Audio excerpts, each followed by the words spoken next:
오늘의 사건 반장입니다. 아파트 승강기 안에서 20대 남성에게 야구 방망이로 무차별 폭행을 당했다는 제보가 들어왔습니다.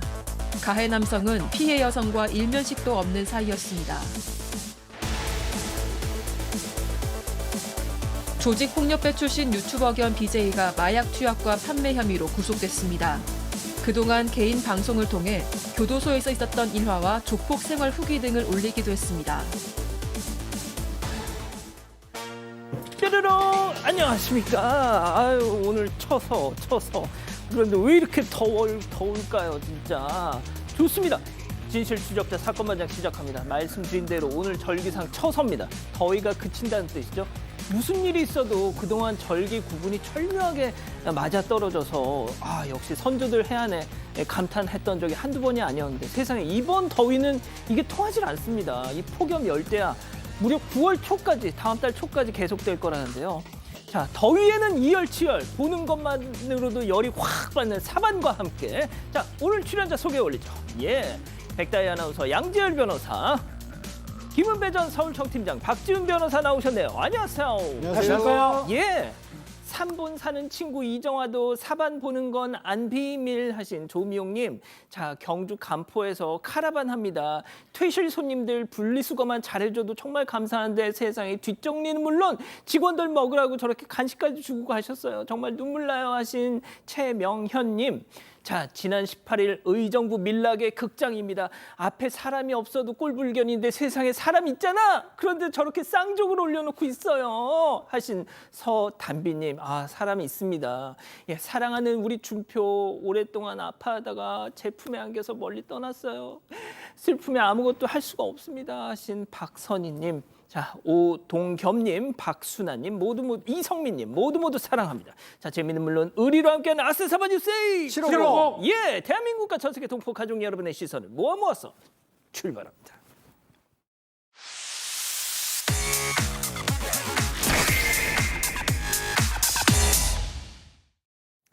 첫 번째 달려보죠. 술 취한 파그의 왕입니다. 제보 영상 만나보시죠. 자, 한 남성이 비틀비틀 주차장 안으로 컴온. 자, 검은색 차량 옆으로 지금 쓱 지나가는데, 자, 그런데요, 한참을 서 있다가 갑자기 뒤쪽으로 사라지는데 잠시 후 차 헤드라이트가 깜빡깜빡 삐요 경보음까지. 자, 얼마 뒤에 말이죠, 경찰이 차 뒤에 깊게 박힌 쓰레기통을 꺼내고 있습니다. 쓰레기통 지금 나오고 있어요. 자, 봤더니 창문은 산산조각이 나서 아예 그냥 뻥 뚫려버렸습니다.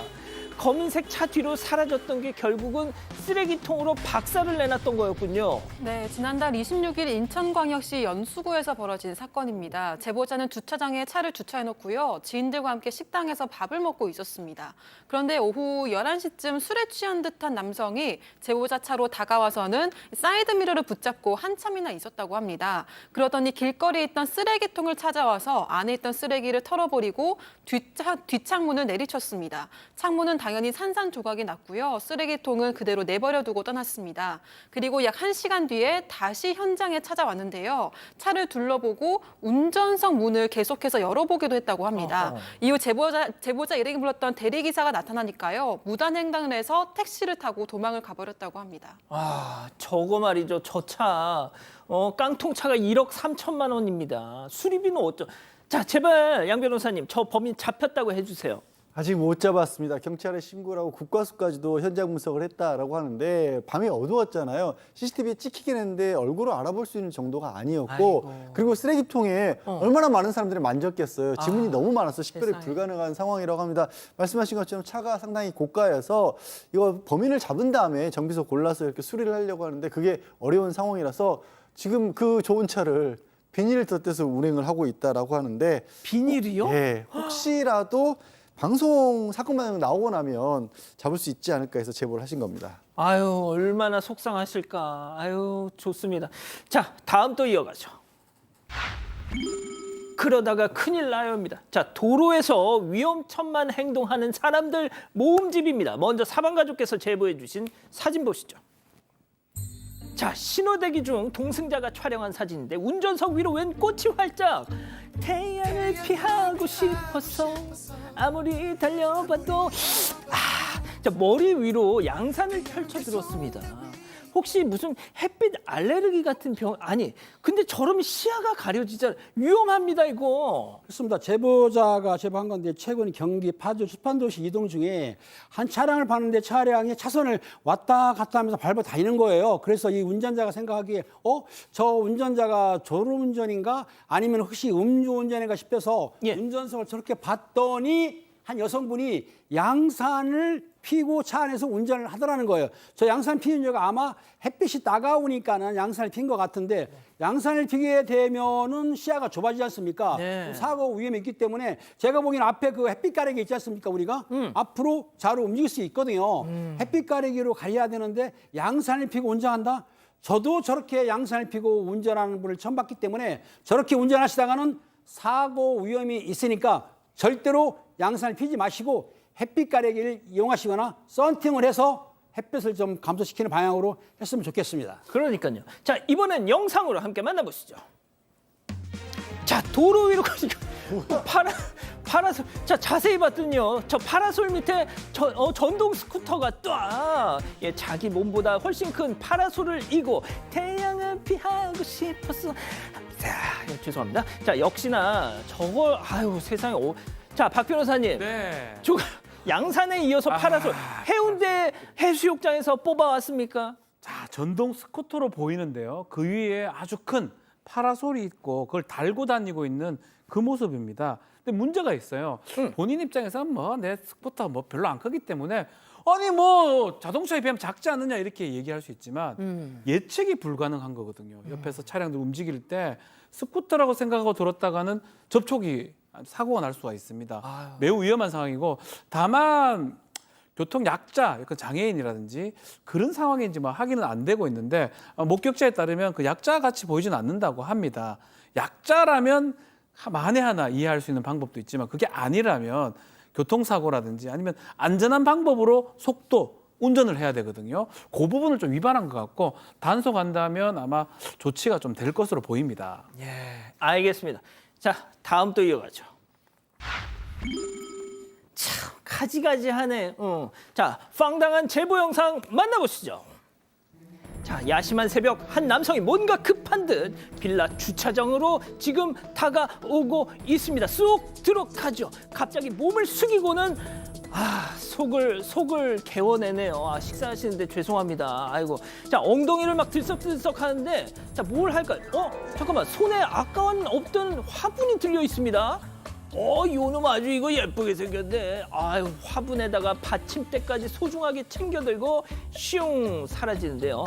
자, 구토와 화분 참 어울리지 않는 조합입니다. 그 역류의 고통 속에서 화분이 눈에 들어왔다니 충격적입니다. 그러게요. 정말 대단한 사람이라고 해야 될지. 제보해 주신 분은 전주대학교 근처에서 원룸 임대 사업을 하는 분입니다. 그런데 지난 11일에 보신 것처럼 야외 주차장에 저 흔적이 남아 있어서 너무 더러워서 일단 청소를 해보고 CCTV를 돌려보니까 저 모습이 찍힌 겁니다. 새벽 3시 정도에 누군가 와서 자기가 뭘 먹었는지를 굳이 확인을 해본 다음에 거기까지만 해도 사실 정신이 없었을 텐데 바로 옆에 있는 둥근 화분을 가져갔다라는 거예요. 근데 그 화분이 임대사업하는 분이라고 그랬잖아요. 네. 2년 전에 건물 구입할 때 친정 어머님이 아이고. 축하한다고 사줬 그 화분이랍니다. 그걸 가져간 거예요. 지금 보신 것처럼 CCTV 영상이라 사진까지 올려놨지만 못 잡고 있다라고 하거든요. 제발 어머니가 사준 화분은 돌려주셨으면 하고 있습니다. 아유, 세상에 얼마나 귀한 화분이면 전단지까지 붙여놓으셨을까. 아이고, 빨리 돌려주세요. 아이 참. 자, 다음 이어갑니다. 해수욕장에서 벙커샷입니다. 제목이 다 말해주고 있어요. 만나보시죠. 자, 한 남성이 자세를 잡더니 휙탁 무려 해수욕장에서 골프 연습 중이에요. 자, 골프채 휘두르자 옆으로 모래가 푸슈 야, 이번엔 저기 저 조명 아래서 또 사람 조명 아래서 자, 사람들이 그냥 보든 말든 누가 찍든 말든 꿋꿋이 벙커샷 연습을 하고 있는데요. 자, 박 변호사님, 네. 정말 눈치 보지 마시고 솔직하게 대답해 주세요. 내가 눈 감고 쳐도 너보단 잘 친다. 눈치 볼 것도 없이 제가 훨씬 잘 칠 것 같고요. 지금 폼의 문제점 알려드릴게요. 네. 벙커샷은요. 마지막 끝까지 스윙을 해줘야 되는데 그걸 안 하고 있어요. 하다 말거든요. 무조건 빠집니다, 다시. 그리고 머리 들고 있죠. 엉망입니다. 엉망이에요. 안 하는 게 낫고요. 헤드업. 지금 봐요. 치다 말잖아요. 치다 말잖아요. 치다 말면 안 되는 거거든요. 그걸 떠나서요. 저기 어디냐면 강원도 고성군에 있는 한 해수욕장입니다. 이 제보자가 8월 초에 갔다가 깜짝 놀랐습니다. 해수욕장에 지금 모래사장에서 누가 골프공 놔두고 저렇게 벙커샷 연습하는 거를 봤다고 하고요. 다행히 사람이 없는 좀 적은 시간대라서 다행이지만 뭐가 문제냐면 몬치죠. 몬치는 사람들은 뒤에 모래를 쳐야 되는데 공을 쳐버립니다. 그러면 직방으로 날아가서 다른 사람을 다치게 하거나 맞아요. 물건을 손상시킬 수 있어요. 너무 못 쳐요 또. 너무 못 치기 때문에 하지 마세요. 안 하는 게 맞고요. 그리고 벙커샷이 되는 그런 골프 연습장도 있고요. 그리고 안 늘 것 같아 하지 마세요. 알겠습니다. 예, 마지막 사연으로 가볼게요. 안 붙는 삽니다. 집단지성의 판단을 원하십니다. 네, 집에서 과한 노출을 하는 시아버지 때문에 괴롭다는 며느리의 사연입니다. 30대 초반에 결혼한 사연자는 지금 딸이 한 명 있는데요. 그 신혼을 시작할 때는 시가와 가까운 곳에 살았는데 같이 밥도 먹고 거의 함께 살다시피 했다고 합니다. 그러던 어느 날 외출하고 왔다가 이 시아버지의 맨몸을 갑작스럽게 맞닥뜨렸다고 아이고야. 합니다. 그 이후에도 이런 일이 서너 번 더 있었다고 하고요. 보통은 속옷만 입고 있었는데 이유는 단순히 더워서였습니다.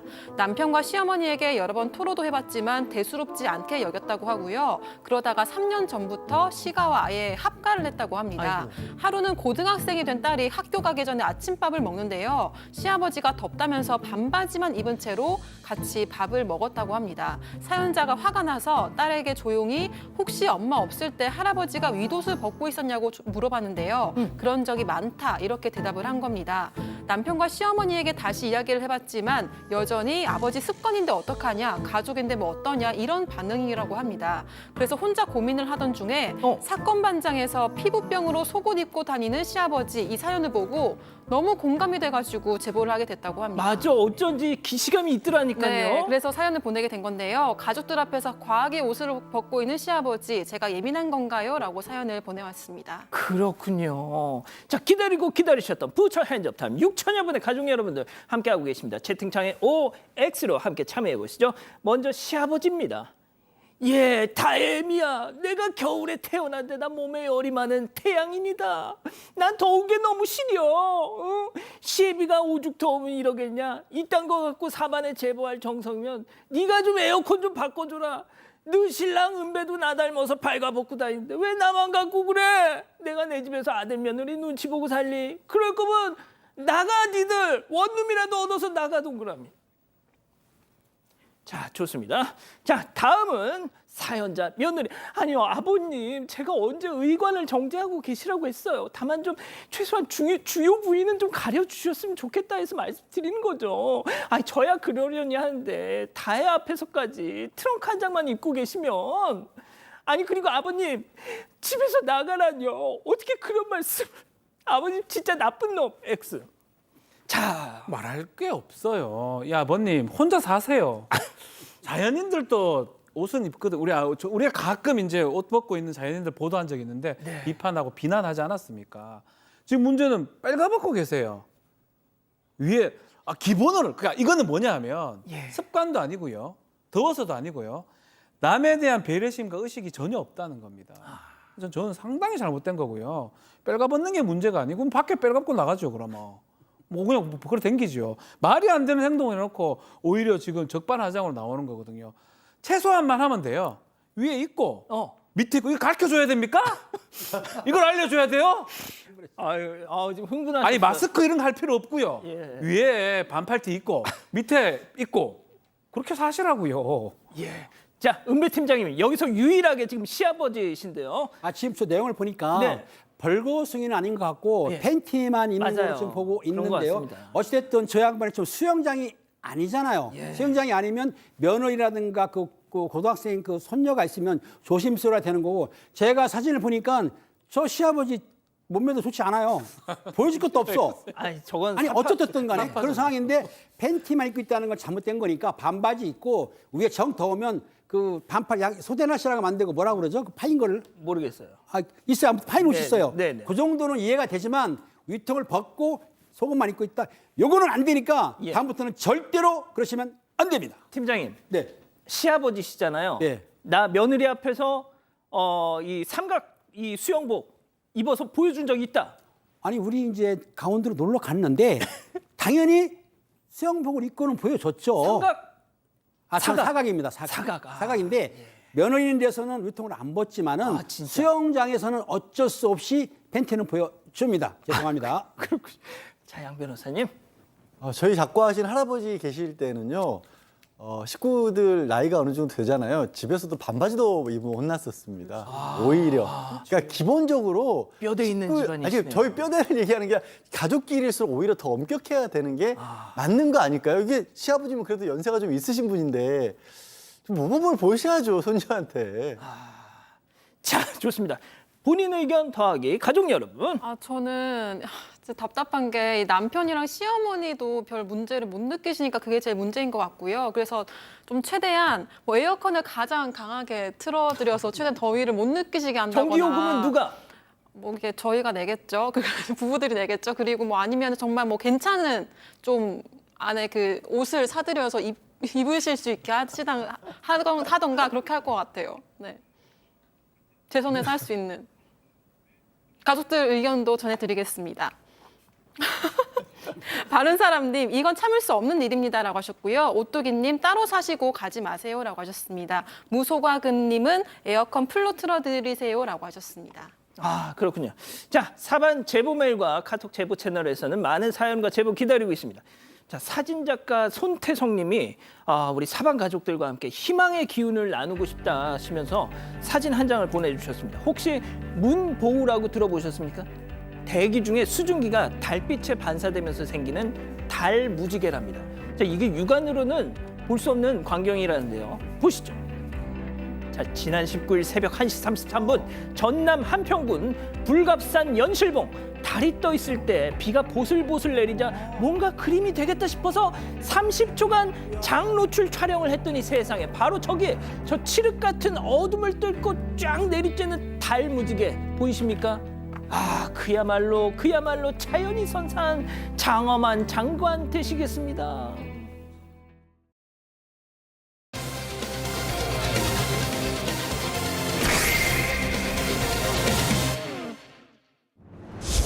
아파트 승강기 안에서 20대 남성에게 야구 방망이로 무차별 폭행을 당했다는 제보가 들어왔습니다.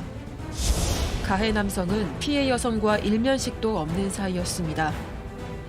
무슨 일이 있었던 건지 알아봅니다. 가족 여러분, 이번 사건 좀 집중해서 봐주십시오. 이 사건이 처음에 이제 YTN 보도를 통해서 세상에 알려졌는데 저희가 정말 이 피해자분과 접촉이 됐습니다. 연락이 닿아서 오늘 정말 저희 제작진이 많은 말씀을 듣고 준비를 하다 보니까 처음 YTN 보도에서는 다 전달해드리지 못했던 정말 엄청난 그 또 이 내용들이 있더라고요. 자, 이게 사흘 전에 벌어진 사건입니다. 네, 제보자는 40대 여성으로 지난 19일에 장을 보고 집에 돌아오던 길에 벌어진 사건입니다. 오후 2시 30분쯤 엘리베이터를 탔는데요. 이 엘리베이터에 함께 탔던 남성이 폭행을 한 겁니다. 당시 폭행 상황이 CCTV에 고스란히 담겨 있는데요. 함께 보면서 설명을 드리겠습니다. 예, 보여주시죠. 예. 네, 모자를 쓰고 가방을 맨 남성이 아파트 1층 현관으로 들어가는 여성 뒤를 이렇게 조용히 따라오는 모습이 담겨 있습니다. 여성이 엘리베이터를 타니까요, 남성도 뒤따라서 타는데요. 엘리베이터 문이 닫히고 단 둘만 있게 됩니다. 그런데 남성이 갑자기 가방에 있던 야구 방망이를 꺼내더니 뒤돌아서 있는 여성을 향해서 이렇게 거침없이 휘두르기 시작했습니다. 여성이 맨손으로 막았지만 폭행의 충격으로 바닥에 주저앉고 말았고요. 폭행은 계속 이어졌습니다. 여성이 저항하면서 야구 방망이를 움켜쥐니까 이제는 주먹으로 여성의 머리를 때렸습니다. 그리고 엘리베이터 밖으로 도망치려는 여성을 남성은 붙잡고 놓아주지도 않는 모습이 담겨 있습니다. 자, 은배 팀장님. 만약에 팀장님이 저 입장이셨어도 너무너무 공포스럽지 않으셨겠습니까? 너무나 갑작스러운 일이라 공포스럽고 당황스럽긴 한데요. 제 피해자에 따르게 되면 아파트에 장을 보고 도착을 했고 입구에서 보니까 할머니가 나오셨어요. 할머니한테 인사를 하고 아파트 들어가면 카드를 찍지 않습니까? 예. 카드를 찍고 들어가려는데 현관 너머에서 저 남자가 들어오는 거 보였는데 아마 이렇게 생각했던 것 같아요. 아, 이 아파트에 사는 사람이겠지 싶어서 이제 엘리베이터를 먼저 탔는데 저 남성이 따라 들어왔습니다. 그리고 아파트 엘리베이터를 문 닫히고 올려가려고 하는 순간에 갑자기 저 남성이 등 뒤에 메었던 그 가방에서 알루미늄 그 배지를 한 다음에 휘두르기 시작한 거예요. 그런데 이 당시에 이제 그 장보러 피해자 같은 경우에는 장보러 문이 일건이 있으니까 아파트 타면 이렇게 손잡이가 있지 않습니까? 양쪽에 그 손잡이에 짐을 놓고 벽을 보고 있었던 거죠. 그러니까 뒷사람은 몰랐던 거예요. 근데 뒤에서 갑자기 습격하기 때문에 깜짝 놀랐는데 어찌됐든 저 가해자가 알루미늄 배트를 휘두르면서 폭행이 계속하여 시작했던 것이죠. 자, 정말 이 피해자분은 살기 위해서 온몸을 다해서 저항을 하셨습니다. 예. 자, 얼마 지나지 않아서 이 4층에서 엘리베이터 문이 딱 열렸는데요. 그 순간 피해자는 살려주세요, 살려주세요 막 큰 소리로 외치셨다는 거죠. 자, 그런데 저 인간 피해자를 향해서 이런 얘기를 했다고 합니다. 체크포인트 짚어보죠. 아이, 세네. 자, 태연한 표정으로 그 살려고 발버둥을 치는 피해자를 보면서 저 얘기를 했다는 겁니다. 자, 그런데 피해자를 놀라게 한 얘기 또 있었습니다. 들어보시죠. 그 좁은 공간에서 뭐 할 수 있는 게 없잖아요, 제가. 그래서 이대로 죽겠구나, 이렇게 해선 안 되겠다 해가지고 있는 힘껏 저항을 한 거죠. 사람이 아무래도 그런 상황에 처해 있으면 초인적인 힘이 또 나온다고 하잖아요. 문이 열리고 나서 어떻게든 살아야겠으니까 제가 저항을 하고 방망이를 잡고 막 버티고 하다 보니까 본인도 안 되겠는지 내리면서 힘세네라고 하면서 자기는 경찰에 신고해도 상관없고 잡혀 들어가도 상관없다. 자, 세상에 벌벌 떨고 있는 피해자 앞에서 자, 양 변호사님, 잡혀 들어가도 상관없어. 신고해도 상관없어. 지금 그 얘기가요, 보셨겠지만 엘리베이터에서 그렇게 무지막지한 폭력을 당하고 가까스로 이 피해 여성분이 4층에서 문 열리니까 발로 떨어지는 휴대전화를 꺼내서 신고를 했답니다. 신고를 하는데 신고를 하는 걸 보면 도망이라도 칠 줄 알았는데 그냥 멍하니 한쪽 문 바라보면서 그렇게 읊조리면서 얘기를 한 겁니다. 잠깐만요. 그러니까 신고 전화를 하는 예. 피해자를 쳐다보면서 신고해도 소용없어. 예. 그래서 지금 다행히 경찰이 바로 출동을 해서 이 이자를 이제 검거를 했는데요. 사실 이 피해 여성분은 엘리베이터 처음 맞았을 때는 너무 정신도 없고 갑작스럽게 이런 일을 겪으니까 순간적으로 나 이대로 그냥 죽는 모양이라는 생각이 먼저 들었다는 거예요. 근데 여기서 기절을 해버리면 남편도 못 보고 아들도 못 보고 그냥 죽는다라는 그런 생각이 들어서 자기도 모르는 사이에 정말로 악착같이 본능적으로 이 남성의 폭행을 막고 신고까지 했던 것 같다라 그래요. 본인도 그 경황이 없어서 정확히 그랬다는 게 아니라 제가 그랬던 것 같아요. 이렇게 말씀을 하고 있어요. 지금 나중에 보니까 이 폭행당한 부위에서 피가 흘러서 티가 흠뻑 젖을 정도였습니다. 피해자분 말씀이 딱 그래요. 정말 그 순간 남편, 아이들 생각이 나면서 초인적인 힘이 생겨나서 살아야 되겠다. 자, 이 경찰에게서 이 피해자분은 정말 충격적인 얘기를 또 전해 들었습니다. 그 이야기를 들으시자마자 온몸에 소름이 쫙 돋았다는데요. 이어서 들어보시죠. 저희 아파트 단지를 나서서 그 아파트 앞에 육교가 있거든요. 육교를 건너서 마트 가서 장을 보고 집으로 다시 돌아오는 길이었어요. 거기서 이제 형사님한테 얘기 듣기로는 자전거를 타고 배회하다가 저를 발견하고서 육교에서부터 이제 자전거를 세워놓고 따라왔다고 하더라고요. 소름 끼쳤죠. 제가 그 대상이 될 거라고는 생각도 못했고 지금도 뭐 저는 이게 진짜 저한테 일어난 일이 맞는지 박 변호사님, 그러니까 자전거를 타고 동네를 배회하다가 그 대상을 물색했다는 얘기죠? 예, 경찰에 들은 이야기이긴 한데 지하철 인근역에서 자전거 타고 가다가 마트에서 나오는 이 피해 여성을 본 다음에 아파트 앞에 육교가 있었다고 합니다. 그 자전거 놔두고 한 300m를 따라와 가지고 엘리베이터까지 같이 들어가서 이런 범행을 저질렀다고 합니다. 그런 거 봤을 때는 여기서 만난 게 아니에요. 계속적으로 타겟을 삼아 가지고 따라와서 본인이 아니었으면 또 딴 사람이 아마 범행의 대상이 됐을 수도 있다. 이 생각에 상당히 소름 끼쳤다고 합니다. 일면식도 없고 아파트 주민도 아니고 같은 동에 사는 건 더더욱 아니고 자, 피해자분은 가장 궁금한 게 있었다는 겁니다. 원한이 있는 것도 아니고 도대체 왜 나한테 와서 뒤를 밟아가지고 저렇게 저런 끔찍한 짓을 저지른 걸까? 경찰에게 그 답변을 들을 수 있었다는 건데요. 계속 이어서 들어보시죠. 선생님 말씀에 의하면 처음에 뭐 제가 잘 살아 보여서 그래서 뭐 쫓아갔다라고 처음에 들었었거든요. 하지만 제가 뭐 명품백을 갖고 있었던 것도 아니고 그냥 일반 라틴백, 조그만한 백을 하나 갖고 갔었단 말이에요. 그리고 뭐 제가 옷을 막 화려하게 입은 것도 아니고 액세서리, 장신구를 많이 착용한 것도 아니고 정말 지극히 평범한 사람 중에 한 명으로서 건너갔다 온 것뿐인데 그 사람 말에 의하면 그렇다고 하더라고요. 자, 양 변호사님, 그러니까 부잣집 여자 같아서 이렇게 노렸다라고 얘기는 하고 있지만 지금 이분이 지금 장보러 나가셨다가 아까 전에 드렸잖아요. 흰 티 그냥 입고 나가셨다고. 화면에도 그냥 보이잖아요. 그러니까 마트 다녀오는 길이었기 때문에 뭐 특별하게 눈에 띌 만한 뭐 옷차림이라든가 액세서리라든가 이런 것도 가방 같은 것도 없었는데 이제 그 얘기가 어디서 나왔냐면 경찰한테 처음 경찰이 도대체 왜 이랬냐라고 보니까 저자가 한다는 얘기가 잘 살아 보여서 범행 대상으로 삼았다라고 얘기를 했다라는 겁니다. 그리고 또 현실에 불만이 있어서 그랬다라는 그런 진술도 또 이어서 했다라고 하고요. 어쨌든 경찰이 너무 이해가 안 가니까 일단 혹시라도 뭐 금품을 노린 건지 아니면 성범죄 목적이 있었는지 이자의 휴대전화라든가 CCTV도 분석을 하고 있고요. 또 계획범죄 여부, 정신질환은 혹시 없었는지 이런 것까지 다 살펴보고 있다고 합니다. 이해가 지금 시점에서는 하나도 안 가요, 진짜. 자, 박 변호사님, 예. 살인 미수 혐의로 어제 구속이 됐는데 박 변호사님, 저는 정말 이런 자들은 얼굴을 공개해야 된다고 생각합니다. 경종을 울릴 필요가 있습니다.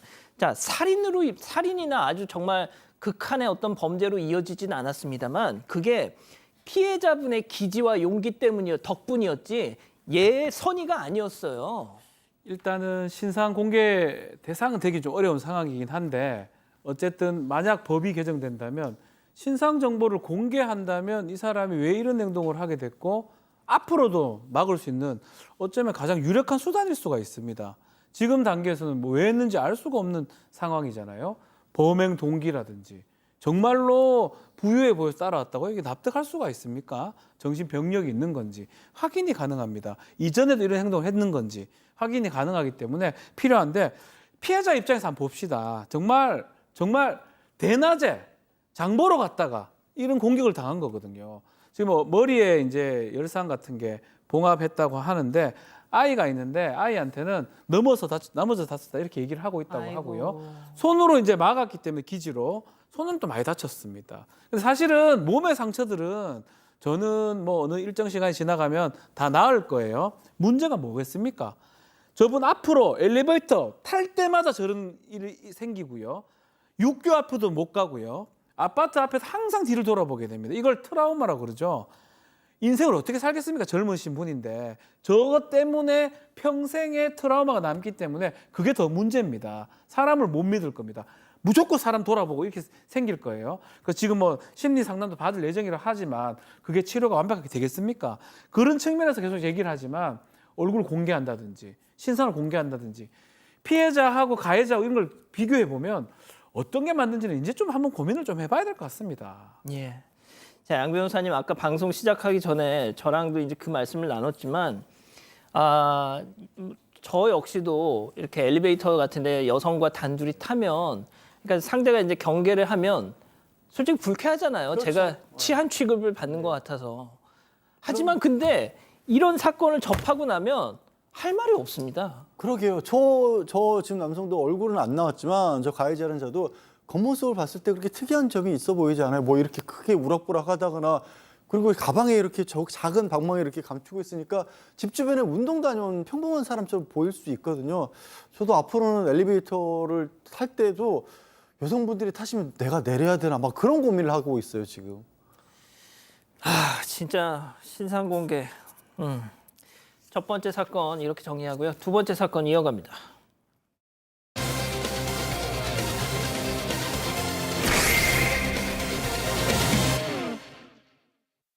내가 엊그제 출소하고 사우나를 한번 갔거든? 갔는데 못 보던 이 덩어리들이 문신이 X하게 많은 거야, 사우나에. 그래갖고 내가 징역 4년 까는 사이에 춘천에 식구가 하나 더 생겼나. 내가 모르는 애들이니까. 빗딱한 자세로 카메라 앞에 선 이 남성의 정체. 인터넷 방송 BJ이자 유튜버인 김강패입니다. 자신을 현역 조폭이라고 강조하면서 교도소 출소 이야기를 푸는 이 영상은 조회수 100만 회를 거뜬히 넘었고 이후 구독자 수 26만 명을 거느리는 인기 유튜버로 자리 잡게 됩니다. 그런데 얼마 전 이 유튜버가 구속됐다는 소식이 전해졌는데요. 무슨 일이 있었던 걸까요? 박 변호사님, 네. 김강패 설마 본명은 아니겠죠? 본명을 뭐 부모님이 저렇게 지을 일은 별로 없습니다. 김강패 예명입니다. 이 사람 BJ 유튜버인데 본인이 쓰는 예명이고요. 김강패. 본인이 방송에서 하는 거는 그거예요. 자신이 조폭 출신이다. 특히 특정 조폭을 얘기를 해요. 춘천 19파. 실제로 춘천 19파는 경찰이 관리하는 조폭 조직이기도 하고요.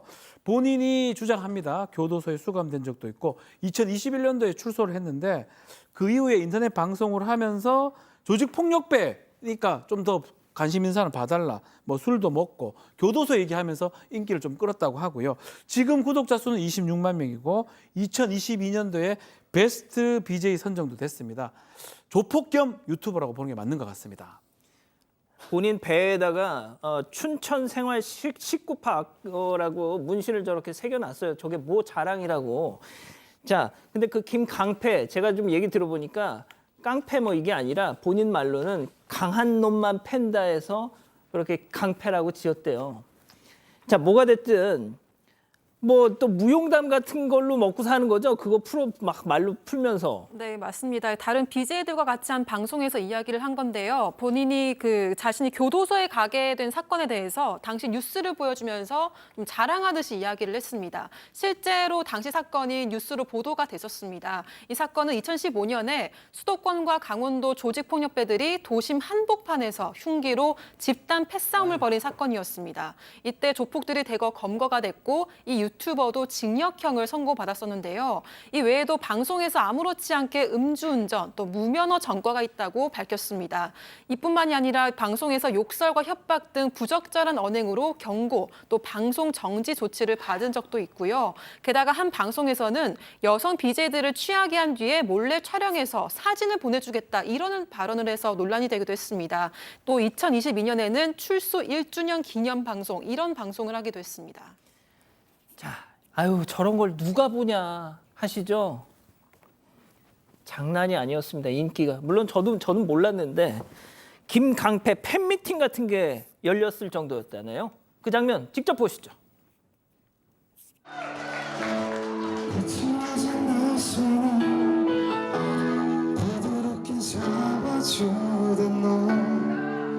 이렇게 오늘 또 축하해 주러 오셔서 너무 감사드리고 팬미팅을 한번 시작해 보도록 하겠습니다. 감사합니다.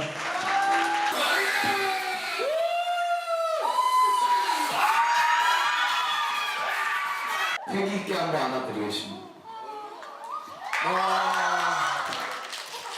어때 또 이 월드스타 2022년도 최고의 핫한 남자 강패용의 팬미팅에 온 건 어때 기분이? 양 변호사님, 제가 항상 드리는 말씀인데 수요 없는 공급은 없습니다. 예? 저런 걸 좋다고 보는 사람들이 있으니까 저 짓을 하는 거예요. 저게 출소하고 1년 만에 열렸다는 이른바 팬미팅이고 실제로 MC도 있었고 초대 가수까지 있었다라고 합니다. 그리고 보신 것처럼 이렇게 여성 팬을 끌어안아주고 뭐 사진도 같이 찍어주고 그랬다라고 하는데요. 저는 그런 생각이 들어요. 저기 가셨던 분들이 실제 조직폭력배에 대해서 잘 아실까? 그러니까 영화나 드라마에서 미화되어 있는 모습 때문에 혹시 착각하신 건 아닐까? 우리 김용현 팀장님 누구보다 더 잘 아시겠지만 아니거든요. 아닙니다. 그런 사람들. 이제 더 얘기를 하겠지만 그런 행동하는 사람 그렇게 착각하시면 안 됩니다. 예. 자, 뭐 그런 막간을 이용해서 제가 우리 은배 팀장님한테 잠깐 여쭤볼게요. 광명 사거리파를 혈혈단신 혼자 팍 깨버렸잖아요. 조폭도 진짜 민낯을 좀 짧게 말씀해 주시죠. 조폭이라는 거는 이익이 있으면 개입하거든요. 사람을 그 인격을 생각하지 아니하고 폭력, 협박에서 이익만 있으면 뭐든지 하기 때문에 조폭을 미워하는 영화 때문에 문제가 되는데 아까 양 변호사님이 얘기했지 않습니까? 사실은 조폭은 사람의 피를 빠는 사람들이에요. 그러시면 안 됩니다. 그렇습니다. 자, 팬미팅도 하고 출소하고 나서 그래서 뭐 사람들의 좀 눈을 의식해서 좀 개과천선하나 했는데 얼마 전 뜻밖의 소식이 들려왔습니다. 체크포인트 짚어보죠. 사람 고쳐 쓰는 거 아니다. 자, 팀장님. 그렇습니다. 고쳐 쓰는 게 아닌데요. 최근 해당 유튜버의 영상과 인터넷 방송이 나오질 않으니까 이상하다 했는데 얼마 전 인터넷 방송 플랫폼에 공지글이 떴는데요. 뭐라고 올라왔냐면 김강패가 지난 14일 오전에 긴급 체포가 됐다는 공지글이 올라왔는데 이 공지글은 아마 김강패의 동생이라는 사람이 올린 것 같습니다. 내용이 뭐냐면 김강패 부재에 대한 논란이 많았는데 사항을 늦게 전달해 죄송하다면서 김강패가 긴급 체포돼 가지고 현재 유치장에 수감 중인데 자세한 내용은 밝혀진 게 없어서 말씀드리기 뭐하다라고 했는데요. 이게 마지막으로 뭐라 했냐면 사회적 무리를 끼쳐 죄송합니다라고 했는데 이 내용을 보게 되면 정말 저렇게 행동하게 되면은 당연히 체포가 되고 긴급 체포가 되겠죠. 사필귀정입니다. 자세한 내용이 밝혀졌잖아요, 박 변호사님. 이거는 바로 마약 때문입니다. 마약. 이 유튜버 김강패 2022년 10월부터 2023년 8월까지 수차례 마약 투약을 한 것으로 드러났는데 단순 투약으로 구속, 또 긴급 체포는 쉽지 않습니다. 이 사람 알고 보니까 네. 수천만 원 상당의 마약을 판매한 혐의도 있습니다. 아하. 중간에서 중간 유통책 역할을 했기 때문에 아마 구속영장이 발부됐고 법원이 지난 16일 날 이 김강패 유튜버 구속영장을 발부해서 구속을 시켰는데요. 대부분 혐의를 인정을 하고요. 23일 내일 검찰에 송치된다고 합니다. 자, 그런데 이 김강패 마약 관련 소문이 꽤나 오래전부터 돌았다고 해요. 다른 유튜브 방송에 나와서 이렇게 해명을 했더라고요. 한번 들어보시죠. 마약설은 뭐야? 아, 마약이요, 형님? 별이 별거 다 있네. 아, 근데 제가 마약을 건 아니지? 한 게 아니고 징역에서 또 마약하는 분들을 많이 만나잖아요. 마약 사범, 마약방, 강력방, 기타방 이렇게 3개 있거든요. 마약방은 진짜 마약만, 대마, 마약 뭐 이런 거. 기타방은 잡범들, 강력방은 강력한 애들. 저는 뭐 방송에서 절대 구라대고 이런 컨셉이 맞지? 아닙니다. 자, 말은 저렇게 했지만 경찰 수사 결과 오늘 보니까 뭐 장난이 아니던데요. 네, 맞습니다. 이게 방금 보신 게 2022년 2월에 다른 유튜버와 같이 한 방송에서 나온 이야기입니다. 과거에 마약 판매도 하지 않았냐는 질문에 아니다, 교도소에서 마약 사범을 만난 거다 이렇게 답을 했습니다. 하지만 경찰의 수사 결과에 따르면요, 불과 8개월 후에 해당 유튜버는 마약을 직접 투약하고 주변인들에게 판매까지 한 겁니다. 경찰은 주변에서 여성 BJ들과 팬들 또 관련 회사 임직원들 10여 명이 마약에 연루된 정황도 포착해서 입건을 했습니다. 또 유튜버와 BJ 등 인플루언서들이 대규모 마약 파티를 벌였을 가능성을 염두에 두고 수사하고 있고요. 또 이 과정에서 집단 성관계가 있었는지도 수사 중이라고 전했습니다. 이번 마약 카르텔에 연루된 유튜버들의 구독자 수가 무려 400만 명이라고 합니다. 자, 들으신 것처럼 집단 투약이 있으면 집단 성관계, 정말 상상하기 힘든 그런 상황이 연상이 되지 않을 수가 없습니다. 그러게요. 지금 그 사람들, 그 유튜버들을 다 합하면 400만 명이 된다는 거 아니에요? 물론 중복도 있겠죠. 하지만 그래도 어마어마한 숫자고요. 저거를 봤던 분들은 그냥 이게는 재밌는 거겠거니라고 보셨겠지만 자기도 모르는 사이에 저 사람들의 마약값을 대주고 있었던 거나 마찬가지예요. 그리고 이게 유튜버 특성상 아무렇지도 않게 어린 친구들도 많이 볼 수 있습니다. 그냥 흥미롭다 내지는 진짜로 조폭은 멋있는 건가 보다 이런 착각을 할 수도 있는 거잖아요. 지금 혹시 사건 현장 보시는 분들 중에 자녀분들이 있으신 분들은 이런 것도 좀 경계를 하셔야 될 것 같습니다. 정말 이번 기회에 정말 일망타진이 됐으면 좋겠어요. 자, 이렇게 정리하고요. 사건 연구소 이어갑니다.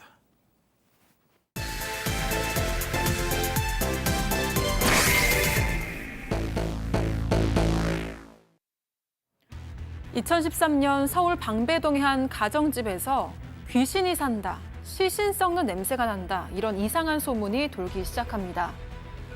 그리고 얼마 뒤 이 집에 들이닥친 경찰은 거실에서 놀라운 광경을 목격하게 되는데요. 마치 잠이 든 것처럼 이불 위에 누워있는 한 남성. 한눈에 봐도 사망한 지 꽤 오래돼 보였습니다. 오늘 사건 연구소의 키워드는 7년의 비밀입니다. 자, 가족 여러분, 이번 사건은 말이죠. 2013년 겨울에 이제 세상에 알려졌는데 지금 봐도 저는 잘 모르겠어요. 예, 자, 서울 방배동의 한 빌라에 한 남성의 시신이 발견됐는데 정작 함께 살던 가족들은 아무도 이 남성이 사망한 사실을 몰랐다? 네, 몰랐다라고 합니다. 일단 지금까지로는. 왜냐하면 가족들은 몰랐는데 그 빌라에 사는 다른 주민들은 알고 있었어요. 저 집에 무슨 귀신이 산다, 무슨 시신처럼 썩는 냄새가 난다. 그리고 그 남자가 갑자기 종족을 감췄는데 이게 미라 상태로 모셔다 있다더라. 뭐 커튼을 가려서 볼 수가 없는데 분명히 사망했다. 온갖 중요한 소문이 돌았던 겁니다. 결국에는 이게 어찌어찌해서 경찰에 압수수색까지 나섰어요. 근데 네. 압수수색 받고 영장을 받고 문을 열고 들어선 경찰들이 정말 깜짝 놀랐습니다. 왜요? 40대 남성의 시신이 그냥 거실 한가운데 반듯하게 이불에 눕혀져 있었어요. 깔끔하게 트레이닝복을 입고 있었는데 말씀드린 것처럼 미라 상태는 맞는데 워낙 깔끔하고 깨끗하게 있어서 이 부패한 냄새도 거의 조금 정도밖에 안 나왔다라고 합니다. 그래서 언제 사망했는지조차도 알기가 어려운 상태였고요. 진짜 놀라웠던 건 정말 아내의 반응이었는데 아내의 반응. 아내분은 남편이 살아있다라고 믿고 있었습니다.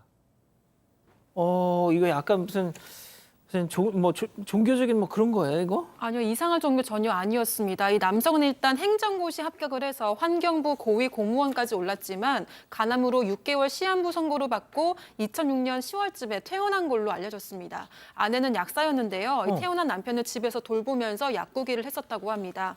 경찰이 처음에 이 아내의 직업에 주목을 했습니다. 그렇죠. 남편의 시신을 약품으로 방부 처리를 한 게 아닌지 의심을 했던 건데요. 이에 아내를 사체 유기 혐의로 불구속 입건을 했고 정확한 사인 규명을 위해서 부검도 진행을 했지만 타살 의혹을 발견할 수가 없었습니다. 국과수 조사 결과에서도 방부 처리에 대한 단서도 발견되지 않았습니다.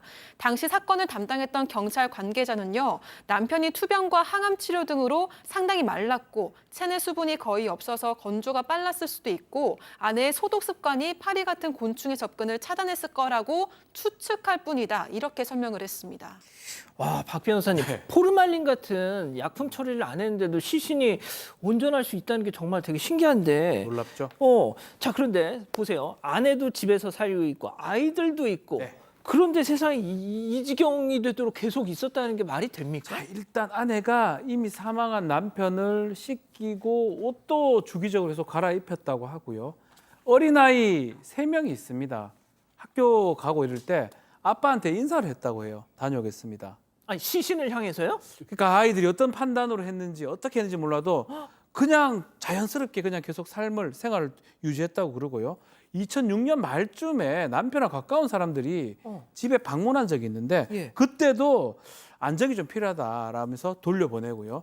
이 아내 같은 경우는 천주교 신자들이에요. 천주교 신자들입니다. 그러니까 천주교 신자들이 와서 어떤 상황이냐니까 오늘 머리도 감겨주고 요양 잘하고 있다 등으로 아주 자연스럽게 얘기를 하기 때문에 아마 이런 이상한 우리가 소위 말하는 기묘한 동거를 알아챌 수 없다고 합니다. 야, 팀장님, 이거 들으면 들을수록 더 이해가 안 돼요. 그렇습니다. 경찰에서는 이 내용을 보고 사체를 유기했다고 봤습니다. 왜냐하면은 사체가 생기면 신고를 하고 그 장례를 해야 되는데 안 하고 지금 보관했으니까 사체 유기죄에서 불구속 검찰에 송치를 했는데 검찰에서는 사체 유기 혐의를 무혐의로 했습니다. 즉 불기소한다는 얘기인데 내용을 보게 되면 특별한 방부 처리도 안 했다. 그리고 부패하는데 남편이 너무 깨끗하다. 그리고 깨끗하게 보존해야 한 사실 봐서는 사체를 유기하고 보기 어렵다고 좀 보고 있는데 그렇다면은 그 또 약사 아내가 조사 당시에도 뭐라고 했냐면 남편이 죽었다고 생각한 적이 없다고 진술했다고 합니다. 그러니까 경찰 관계자는 아내는 뭐라고 했냐면 남편의 심장 소리와 맥박을 느꼈다고 해요. 그 진술이 그렇습니다. 그렇기 때문에 남편이 죽었다는 사실을 받아들이지를 못하고 있는 상태였다고 하면서 남편이 장례 이후에도 일상으로 돌아가는 애쓰는 모습이 보였는데 제일 중요한 거 사람이 살아있으면 먹고 마시고 배변도 하지만 숨을 쉬어야 되지 않습니까? 그럼 안 먹고 배변도 안 했는데 어떻게 살아있었다고 생각했는지 제 상식으로는 도저히 이해가 가지는 않는 상황입니다. 그러니까요. 뭐가 됐든 이게 살인 사건 이런 류는 아닌 것 같은데 자, 아무튼 이렇게 이 사건이 흐지부지 되나 싶었는데 이 약사 안에 뜬금없이 사기 혐의로 재판을 받아요? 네, 이 아내랑 같이 약국을 운영하던 동업자가 고발을 한 거였는데요. 죽은 남편을 생존한 것처럼 꾸미고 남편 회사에서 일정 금액을 받았다. 이렇게 주장하면서 아내를 고발을 했던 겁니다. 검찰에 따르면 아내는 남편이 간암으로 숨진 2007년 3월 이후 2009년까지 남편이 근무했던 환경부에서 급여 및 휴직 수당 등 약 7천만 원을 받았습니다. 또 2008년 11월에는요. 거짓으로 명예퇴직을 신청해서 퇴직금, 또 퇴직연금 1억 4천여만 원 등 총 2억 원이 넘는 돈을 챙긴 혐의를 받았던 겁니다. 박 변호사님, 예. 그러니까 이게 참 그래요. 처음에 뭐 남편 시신을 막 매일같이 닦아주고 소독하고 할 때만 해도 이 정말 먼저 세상을 떠난 남편에 대한 뭐 이걸 막 현실 부정, 정말 사랑 뭐 이건가 싶었는데 자 들어보세요. 2억. 그렇죠. 2억 돈이 나옵니다. 자, 그렇지만 이 2억 돈 나왔다고 하더라도 판단하기엔 좀 이릅니다. 왜요? 왜 이러냐? 음. 사망한 시점을 정확하게 알 수가 없습니다. 계속적으로 깨끗하게 관리가 됐고 있기 때문에 편취 범위도 문제인데 지금 2억을 받아갔다고 하긴 하는데 이것 때문에 압수의 영장 가지고 수사기관이 닥쳤을 때 그때도 이 아내는 남편이 살아있다고 믿고 있었다고 해요. 그래서 쟁점은 아마 이걸로 보입니다. 수사한 검찰 측에서는 사망을 했는데 직장에 알리지 않고 환경부 급여 같은 걸 가져갔다. 사기 아니냐 이런 얘기고요. 아내 측 얘기입니다. 아유 아닙니다. 나는 우리 남편 사망했다고 생각을 전혀 못했다라고 얘기하면서 사기가 아니다라고 주장을 하고 있는 상황입니다. 자 저렇게 팽팽하게 맞으면 결국 재판부의 판단이 남은 거잖아요. 일단 이게 사기잖아요. 사기가 되려면 남편이 사망했는데 그걸 감추고 계속 돈을 받았다라는 겁니다. 근데 첫째 2007년 3월에 그럼 남편이 사망한 사실을 알았느냐? 이거 지금 시신이 그렇게 관리돼 있으니까 언제 정확히 사망했는지를 밝힐 수가 없어요. 게다가 2008년도에 시댁 식구들이 왔었는데 부모님하고 시누이한테도 남편을 보여줬답니다. 2008년에. 에? 그러면 이 아내가 남편이 사망했다는 걸 알면서도 그렇게 보여줬다고 보기는 어렵잖아요. 게다가 문제가 또 더 사실 재판부가 결정적 재판부 입장에서 봤을 때 이 남편이 고위직 공무원이었고 네. 아내가 약사잖아요. 사망보험금이 있었어요. 남편이 가입한 게. 보험금이 2억보다 높았어요. 만약에 2007년도에 사망했으면 그냥 사망했습니다라고 신고하면 더 큰 돈이 들어와요. 그러니까 돈을 노렸다라고 보기에는 통계가 안 되는 거예요. 그래서 재판부는 이거 어떻게 사기로 우리가 판단하냐 무죄 선고했습니다. 박 변호사님. 네. 아직까지도 잘 저도 이해가 안 돼요. 사실 우리 일반 사람들의 머리 위상에 있는 내용들이 아닌가 생각이 들고 그래서 법원도 판단하기가 좀 쉽지 않았지 않을까 생각이 듭니다. 참 애매한 사건입니다. 뭐 여러 가지 정황들로 봤을 때는 정말 이 사람은 살아있다고 믿고 행동을 했던 것처럼 보입니다. 와, 2007년에 사망을 했는데 2008년 시댁 식구들한테 남편을 보여줬다. 야, 이거 참 모르겠습니다. 자, 뭔가 진짜 계속 고개를 갸웃거리게 만드는 기묘한 사건이었네요. 자, 사건연구소 이렇게 정리하고요. 잠시 전하는 말씀 듣고 오겠습니다.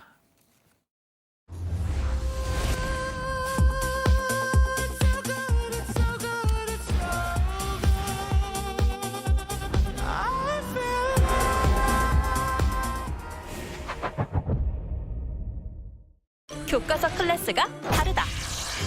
AI 클래스가 다르다. 초코 클래스가 다르다. 클래스가 다르지? 교육 노하우를 모두 담았으니까 미래엔 클래스가 다르다. 초딩, 초코에. 한국 수력 원자력이 펼쳐갈 내일의 이야기.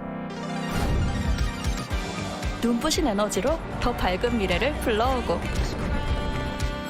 내 손 위에 무한한 에너지가 솟아나고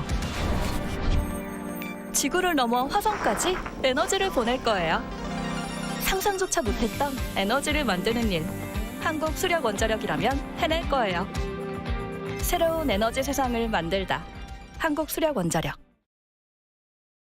사랑하는 사건반장 가족 여러분, 시원한 밤 보내시고요. 저희는 내일도 사반 750 저녁 7시 50분에 다시 옵니다. 안녕히 계십시오.